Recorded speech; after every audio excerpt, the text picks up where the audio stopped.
इसको हम लोग कितने पार्ट में बांट दिए हैं? 2 पार्ट में। क्या क्या बताओ? थर्मो और डायनेमिक्स। थर्मो का मतलब क्या है? हीट, और डायनेमिक्स का मतलब क्या है? मोशन।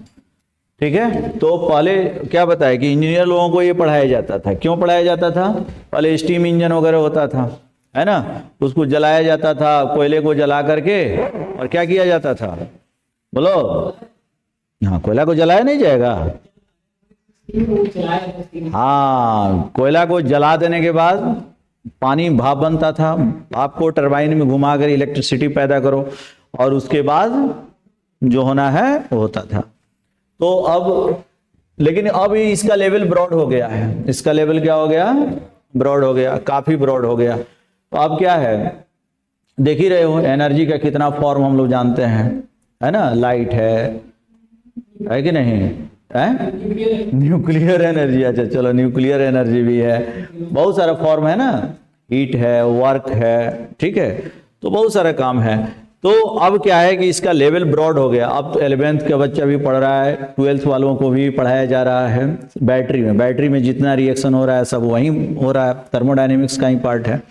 ठीक है, तो इस तरह से इसका लेवल बढ़ा। अब क्या हुआ है कि इसका डेफिनेशन लिखो, तो थर्मोडायनेमिक्स का डेफिनेशन लिखो, the branch of physical chemistry, हालांकि है तो साइंस का, तो फिर भी पढ़ो। The branch of physical chemistry, the branch of physical chemistry which deals with the study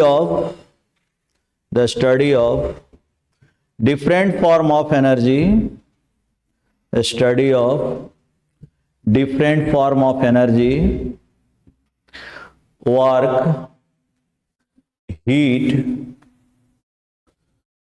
different form of energy, work, heat, and interconversion of energy,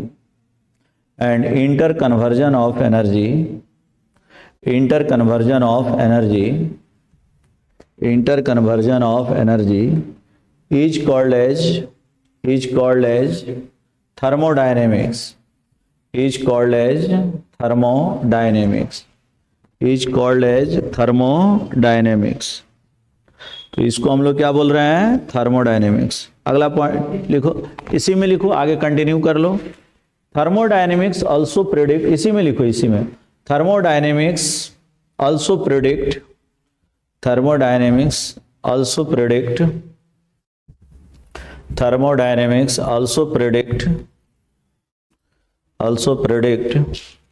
spontaneity of reaction,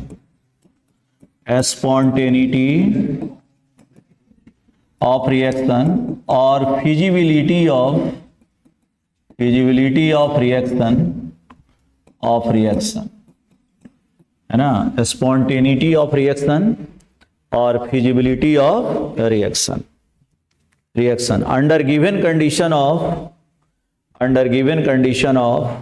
temperature and pressure, under given condition of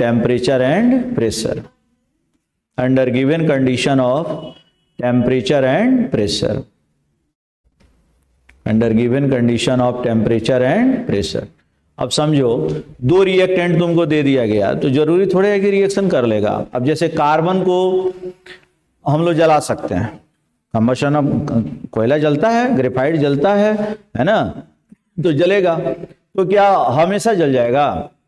carbon को oxygen में रखा और जल गया, तो उसके लिए एक सुटेबल एनवायरनमेंट चाहिए। तो रिएक्शन, अब 2 रिएक्टेंट दिया गया है, तो जरूरी नहीं है कि जल ही जाएगा, तो मतलब रिएक्शन हो ही जाएगा। किसी एक कंडीशन में होता है, दूसरे कंडीशन में नहीं होता। अब जैसे देखो, N2 और O2, अब थर्मोडायनेमिक्स से पूछोगे कि रिएक्शन होगा, तो कहेगा हाँ होता है, 2NO बनता है। लेकिन क्या यह रिएक्शन रूम टेम्परेचर पर होगा? It is not spontaneous, it is non spontaneous. इसको क्या लिखोगे? It is non spontaneous at normal temperature and pressure। और नहीं हो रहा है तो ये ज्यादा बढ़िया है, है ना। नॉर्मल टेम्परेचर प्रेशर पर ये रिएक्शन नहीं हो रहा है तो ज़्यादा बढ़िया है। अगर ये रिएक्शन हो जाता तो जीवन बचता जी नहीं। ये नाइट्रोजन और ऑक्सीजन का जो वॉल्यूम का रेशियो है वो लगभग क्या है, 4:1 का रेशियो है कि नहीं। तो 4:1 का रेशियो मतलब इस रिएक्शन में ये लिमिटिंग रिएजेंट हो जाता, पूरा का पूरा खर्च हो जाता। ये तो एक्सेस रिएजेंट है, ये क्या है, एक्सेस रिएजेंट है। तो थर्मोडायनेमिक्स तो बोल दिया कि रिएक्शन होगा, ठीक है, लेकिन रिएक्शन कब होगा, नॉर्मल टेम्परेचर पर नहीं होगा। ये कहां पर स्पॉन्टेनियस है, it is spontaneous at very high temperature and pressure, है ना। ये ऑटोमोबाइल्स में होता है, ऑटोमोबाइल्स के अंदर, है ना। ये 2000 केल्विन टेम्परेचर पर होगा। ये जो एटमॉस्फेयर का जो एक्सटर्नल फेज है जहां पर आयंस वगैरह रहता है वहां पर रिएक्शन होता है। तो ये रिएक्शन होगा लेकिन हाई टेम्परेचर पर होगा, हाई प्रेशर पर होगा, ये सब टेम्परेचर पर नहीं होगा। ठीक है, भगवान का भी मतलब वरदान समझो, अगर भगवान ने इस दुनिया को बनाया है तो ये भी बना करके बहुत अच्छा किया है। अच्छा, ये रिएक्शन क्यों नहीं कर रहा है, तो तुम देखो ना, नाइट्रोजन और नाइट्रोजन के बीच में ट्रिपल बॉन्ड है, नाइट्रोजन और नाइट्रोजन के बीच में ट्रिपल बॉन्ड है, ऑक्सीजन और ऑक्सीजन के बीच में डबल बॉन्ड है। तो इसको तोड़ना आसान नहीं है, ये काफी स्ट्रांग बॉन्ड है। इसका जो delta H B D E है वो 946 किलोजूल पर मोल है। अब इतना एनर्जी होगा तब ना नाइट्रोजन रिएक्शन करेगा, इसलिए मोस्ट ऑफ द केसेस में नाइट्रोजन रिएक्शन नहीं करता है। किसी किसी रिएक्शन में तो ये इनर्ट गैस के रूप में यूज होता है, क्योंकि ट्रिपल बॉन्ड जल्दी टूटता नहीं है। अब इसको तोड़ना है तो ठीक है, ये टूट जाएगा लगभग 421 किलो जूल के आसपास, पर मोल के आसपास ये एनर्जी चाहिए। 400-500 किलो जूल रहेगा तो ये टूटेगा, लेकिन ये वाला नहीं टूटेगा। तो इसलिए ऑक्सीजन ज्यादा रिएक्टिव है, क्योंकि इसका बॉन्ड डिसोसिएशन एंथैल्पी नाइट्रोजन के रेस्पेक्ट में कम है, और नाइट्रोजन को क्या है बताओ, बहुत ज्यादा है। तो इसलिए अगर रिएक्टिविटी देखें तो रिएक्टिविटी किसका ज्यादा है, O2 का ज्यादा है। किसका ज्यादा है, O2 का। अच्छा, हम लोग सांस लेते हैं ना, 4 मॉलिक्यूल जब नाइट्रोजन का जाता है तब 1 मॉलिक्यूल ऑक्सीजन का जाता है। तो जैसा नाइट्रोजन अंदर जाता है लगभग वैसा ही क्या जाता है, बाहर आ जाता है ना, जबकि ऑक्सीजन खर्च हो जाता है, CO2 में कन्वर्ट हो जाता है। तो ये तुम देख रहे हो, तो थर्मोडायनेमिक्स काफी हेल्पफुल है ये भी बताने में कि दिया गया 2 सबस्टेंस के बीच में रिएक्शन होगा कि नहीं होगा। ये कौन बता रहा है, थर्मोडायनेमिक्स भी। तो थोड़ा नोट में ये सब नोट कर लो, फिर हम लोग थर्मोडायनेमिक्स को कर रहे हैं। चलो ये सब नोट कर लो और आई रिकॉर्ड।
अगर ये रिएक्शन हो जाता रूम टेम्परेचर पर, कोई जीवन रहता, इस पृथ्वी पर कोई जीवन नहीं होता।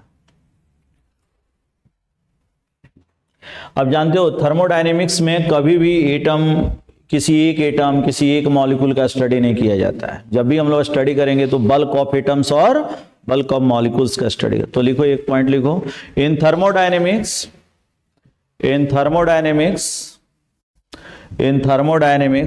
सिंगल एटम और single molecule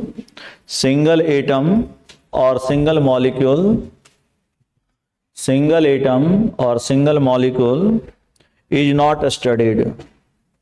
Single atom or single molecule is not studied.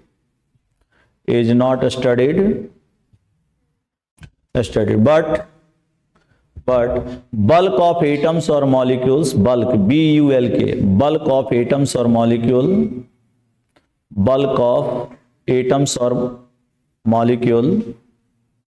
is studied. मतलब थर्मोडायनेमिक्स में किसी एक एटम का स्टडी नहीं करना होगा या एक मॉलिक्यूल का नहीं करना होगा। क्या होगा? बल्क ऑफ एटम्स और बल्क ऑफ मॉलिक्यूल्स का स्टडी करना होगा। अब एक ऑक्सीजन एटम का इसमें स्टडी नहीं होगा, एक ऑक्सीजन मॉलिक्यूल का स्टडी नहीं होगा, पूरा ऑक्सीजन एक सिलेंडर में भर दो उसका स्टडी होगा, है ना। तो ये ध्यान देना पड़ेगा, ठीक है। तो मैक्रो, अब यहां पर क्या है ना, बहुत बड़ा बात किया जाता है जी, इसका थ्योरी इतना इंपॉर्टेंट है ना। थ्योरी क्या कहता है? इसका थ्योरी कह रहा है कि देखो, तुम जो भी चीज प्रैक्टिकल कर रहे हो, है ना, उसमें गलती हो सकता है, लेकिन थ्योरी हमेशा हमारा क्या है? करेक्ट है। अब पूछो क्यों? तो देखो, ये पूरे मानव सभ्यता, जब से होमो सेपियंस आया, है ना, होमो सेपियंस कुछ अनुभव किया, मतलब वो भी होमो सेपियंस का आए हुए भी अब इतिहासकार लोग जितना बताए, लेकिन लाखों वर्ष हो गया है ना। इतने समय में जितना चीज वो लोग एक्सपीरियंस किया, वो सारे चीजों को रूल बना दिया, लॉ बना दिया, प्राकृतिक नियम बना दिया। तो थर्मोडायनेमिक्स में 4 लॉ है और सब ये ह्यूमन के एक्सपीरियंस पर है। ऐसा नहीं है कि ह्यूमन बीइंग कुछ किया और हो गया, वेल वेरीफाइड है यह। तो ये जितना चैप्टर है ना केमिस्ट्री में या फिजिक्स में, सबसे ही उल्टा है। हर जगह जहां अगर गलती होता है तो हम लोग एक्सपेरिमेंट करके वेरीफाई करते हैं थ्योरी को। यहां पर क्या है? थ्योरी इज ऑलवेज राइट, है ना। एक्सपेरिमेंट में गलती हो सकता है क्योंकि यह अनुभव के आधार पर है। जैसे कोई कहता नहीं है कि पढ़ने लिखने से कोई काम नहीं हो जाता है, अनुभव भी एक चीज है। जैसे किसी चीज का तुमको जानकारी है तो तुम उसका मास्टर नहीं हो गए, एक अनुभव भी है कि उसको कैसे तुमको रिप्रेजेंट करना है। अगर तुम्हारे में अनुभव नहीं रहेगा, एक्सपीरियंस नहीं रहेगा, तुम्हारे पास खूब जानकारी है लेकिन तुम नहीं कर पाओगे। तुम्हारे पास पैसा है, आइडिया है, लेकिन बिजनेस नहीं कर पाओगे।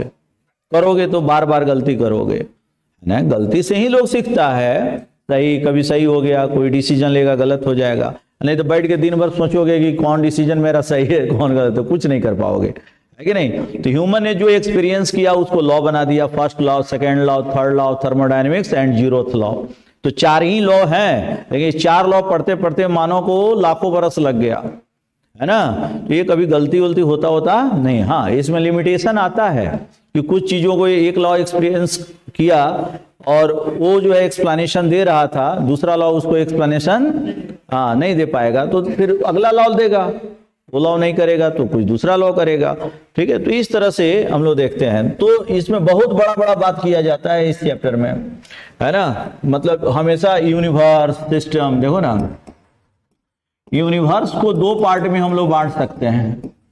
क्या क्या बोलो? The system plus the surrounding.